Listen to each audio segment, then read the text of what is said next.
Bellatrix Lestrange, as many of us know, is an extremely powerful witch. She's vastly experienced in many aspects of magic and highly devoted to her role as a Death Eater, even more so to Lord Voldemort. She rose through the ranks to become a highly valued lieutenant to the Dark Lord. She achieved a power that was unrivalled by many, but the question is how? How did Bellatrix Lestrange become so powerful? You can find out in today's video. Welcome back to the world of Harry Potter.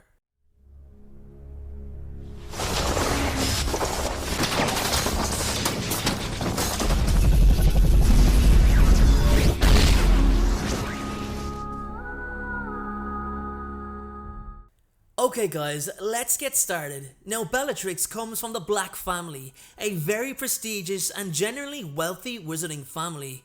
Now her journey starts with her family. The Black family sternly believed in blood purity. They despised muggles, muggle-borns, and weren't even too keen on half-bloods either, although they tolerated them as most of their fellow pure-blood supremacists did. Now it was imperative that the Black family children fully embraced these beliefs as their parents, grandparents and generations before them all have. It was their way of also creating discipline amongst their children at a young age. Bellatrix was no different or no exception. She fully embraced her family values and really applied herself from an early age. It's where she got her own self-discipline from. Bellatrix wanted to be the best she could be. She always sought for meaning, for something worthwhile, for a cause. In her schooling days, as a Slytherin of course, she promptly applied herself in all aspects of magic, even practicing dark magic in her spare time. It's during her Hogwarts years that she hears of this Lord Voldemort, who's been gathering followers and gaining popularity due to his plan to cleanse the wizarding world of the impure.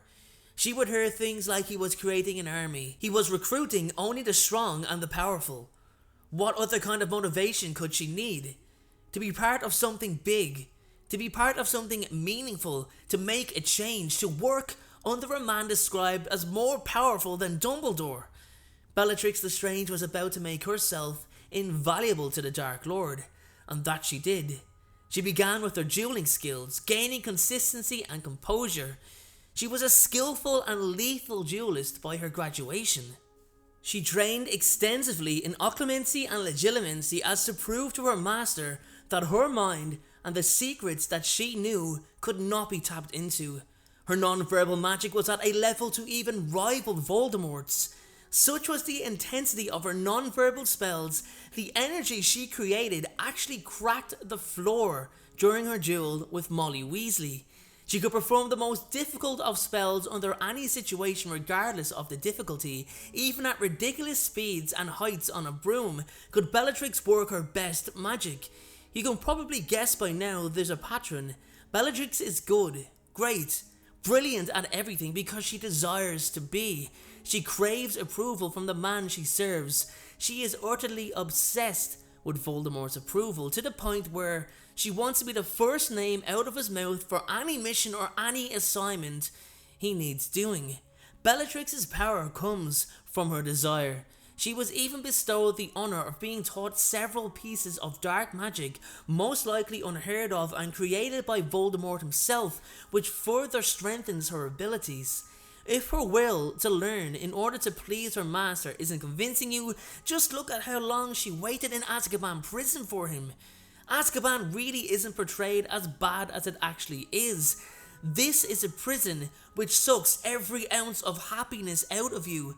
She fought that for 14 years. What an incredible strength of will.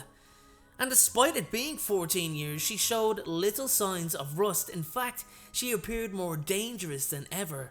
Azkaban may have given her time to focus and apply herself mentally, which is a massive benefit for a witch or wizard. Bellatrix achieved her power, as I said, through desire, and once it got her noticed, she never lost her position of value, despite her losing favour in the Deathly Hallows. Thank you so much for watching. I truly appreciate your support. Everyone, notifications of uploads are more important than ever. So please, if you haven't already, turn those notifications on to make sure you're notified the moment my video goes live. Making videos is what I love to do. It's my dream and my passion. However, it does cost time and money to produce this content. So if you have $1 to spare to support me on Patreon in exchange for some exclusive unseen content, then you can click the Patreon link below or at the end of this video. Please only support me if you can afford it. And make sure to follow me on Instagram at InstaDeanJ and on Twitter at PotterFolklore. Check out my other videos appearing on screen, and please make sure, most importantly, to hit that subscribe button. Thanks again everyone, and please have a great day.